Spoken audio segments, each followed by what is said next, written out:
तो अभी मेरे बाहर देखा कि कई कला संस्कृति को लेके आप अच्छा काम कर रहे हैं। हैंडीक्राफ्ट देखे मैंने, ज्वेलरीज देखी, पेंटिंग्स देखी, आपके भी कुछ प्रिया जी आई है जो आदिवासी संस्कृति की एक रक्षा कर रही है। मैं आपको भी बधाई देना चाहता हूं। प्रिया जी के ताली बजाइए भैया।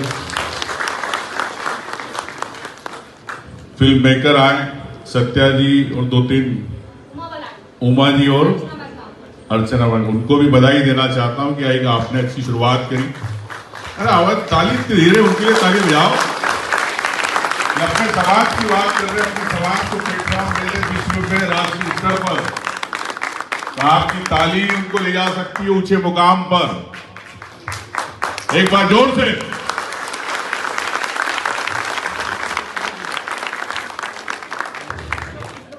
तो मैं आपसे सबसे पहले जानना चाहता हूं कि क्या परेशानी है जो मैंने विषय बताए,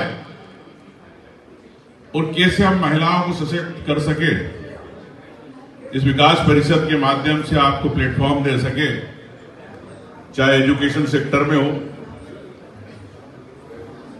जिसको आवश्यकता है, जिसको लगता है कि हम पढ़ना चाहते हैं, आगे अच्छे मेरिट से, हम उनको भी मौका देते हैं, उनकी भी हम मदद करते हैं। मुझे मालूम है आदिवासी परिवार, कई ऐसे परिवार है, गरीब परिवार है, मजदूर परिवार है, जो माँ बाप एक दिन की रोटी के लिए संघर्ष करते, लेकिन अपने बच्चों को आगे बढ़ाना चाहते, स्कूल भेजना चाहते, कॉलेज भेजना चाहते, बड़ा अधिकारी बनाना चाहते, लेकिन उनके सपने पूरे नहीं हो पाते। तो यह माध्यम है, विकास परिषद के माध्यम से हम उस परिवार को, उन माँ बाप को, उनके चेहरों पे खुशी दे रहे, ये हमारा उद्देश्य है। इसीलिए हम ये प्रयास करते हैं। और मैं यह बात कर रहा हूं तो विकास परिषद का अध्यक्ष हूं, मैं किसी नेता के हिसाब से बात नहीं कर रहा हूं, एक समाज के सदस्य होने के नाते आपसे बात कर रहा हूं। ये मैं आपको तो आप में से कौन अपनी बात रखना चाहता है, सुझाव देना चाहता है समाज के लिए, महिलाओं के लिए, स्टूडेंट के लिए? हाथ ऊंचा कीजिए, माइक उसके पास आ जाएगा। सर सजेशन की बात कर रहे थे सर, तो मैं सजेशन को लेके कहना चाहूंगी, क्योंकि मैंने फील्ड वर्क किया था बजाक वाले एरिया में, डिंडौरी वाला क्षेत्र लिया था। मैंने देखा था कि वहाँ पे एजुकेशन, अभी चंचल ने बताया एजुकेशन को लेके, लेकिन हमको एजुकेशन देने के लिए वहाँ पे जाना पड़ेगा। हम आदिवासी विकास परिषद के माध्यम से वर्कशॉप करा सकते हैं। हमने विजुअल्स की बात की, लोग पढ़ नहीं सकते हैं तो देख तो सकते हैं ना, देखने के माध्यम से भी तो चीजें की जा सकती है। तो बी आ फिल्म मेकर, मैं ये सर से मतलब एक दरख्वास्त करना चाहूँगी कि हम उस छोटे छोटे एरिया में एक स्क्रीनिंग करवा सकते हैं, जो अपने कल्चर को कंजर्वेशन की बात करते हैं, उसके साथ साथ हम स्टडी को किस लेवल पे लेके जा सकते हैं, वहाँ पे करियर काउंसलिंग भी दे सकते हैं। तो एक पार्ट हो सकता है फिल्म मेकिंग बेस का, तो आप ये इनिशिएट ले सकते हैं। और मैं यही कहना चाहूँगी। Thank you sir. अच्छा, एक चीज़ को ये बताओ, आप ट्रैवल पर स्टडी कर रही है वर्ल्ड वाइड, ठीक है, पूरे हिंदुस्तान के ट्राइबल्स का ओरिजिन कहाँ से आया? नॉलेज बताइए। हिंदुस्तान के ट्राइबल का ओरिजिन माने तो हम अमरकोट मानते हैं। अमरकोट है वो, अमरकंटक नहीं है। अमरकोट एक प्लेस था जो बोला जाता है जब यहाँ पे पानी, मतलब हर धरती का एरिया जब पानी से भरा हुआ था, तो वही एक टिला था जो हाई पोजीशन पे था। तो वहीं से हम एक मानव का जन्म मानते हैं, उत्पत्ति हम वहां से मानते हैं। तो अमरकोट है वो, अमरकंटक नहीं है। और वैसे भी बहुत सारी चीजों को बिगाड़ा जा चुका है, तो आप हर चीज के पीछे उसका जानने की कोशिश करिए, क्या है वो, क्यों। अभी क्विज हो रहा था, उस बच्चे ने सही आंसर किया था, गोंड स्पेशलाइजेशन गोंड, बस्तर की जनजातियां।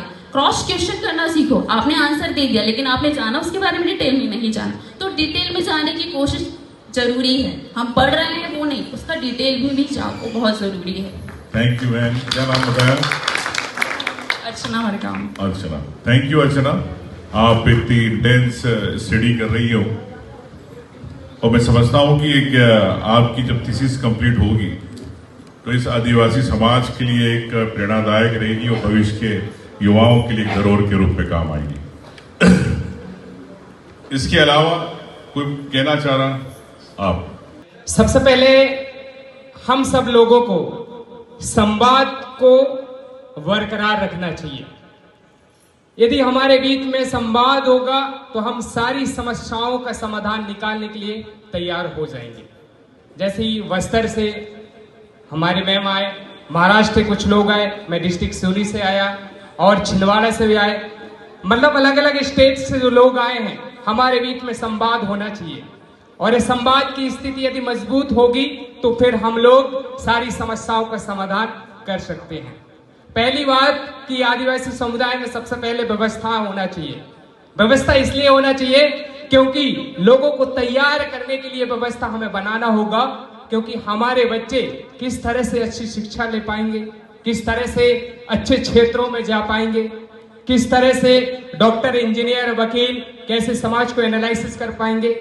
सामाजिक व्यवस्था होना बहुत ज्यादा जरूरी है, जिससे हमारी पीढ़ियों को हम तैयार कर सकते हैं।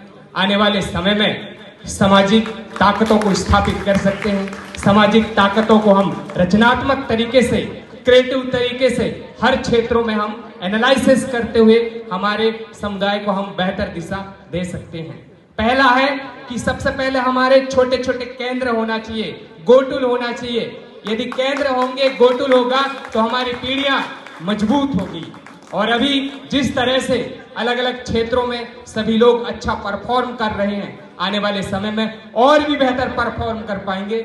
हमें सबसे पहले तैयार करने के लिए एक छोटा सा केंद्र बनाना चाहिए। आज इस भोपाल की नगरी, झीलों की नगरी में मैं एक छोटा सा संदेश देना चाहूंगा कि हमारे सम्मानीय दादा से यही आग्रह है कि आदिवासी समुदाय में एक छोटा सा केंद्र हो, गोटुल हो, जिससे हम आने वाली पीढ़ियों को और वर्तमान पीढ़ियों को तैयार कर सकें। जय सेवा, जय जोहार, जय आदिवासी। आपने बड़ी अच्छी बात कही कि जहां से हमारी संस्कृति, धरोहर और पहचान को लेके अवेयरनेस हो, उस अवेयरनेस के लिए एक सेंटर के लिए आपने कहा गोटुल के रूप में। ये आपका उद्देश्य, ये आपकी भावना का हम सम्मान करते हैं। अब आप कुछ कहना चाह रही थी? उमा जी कहना चाह रही। उमा जी बताइए, आइए।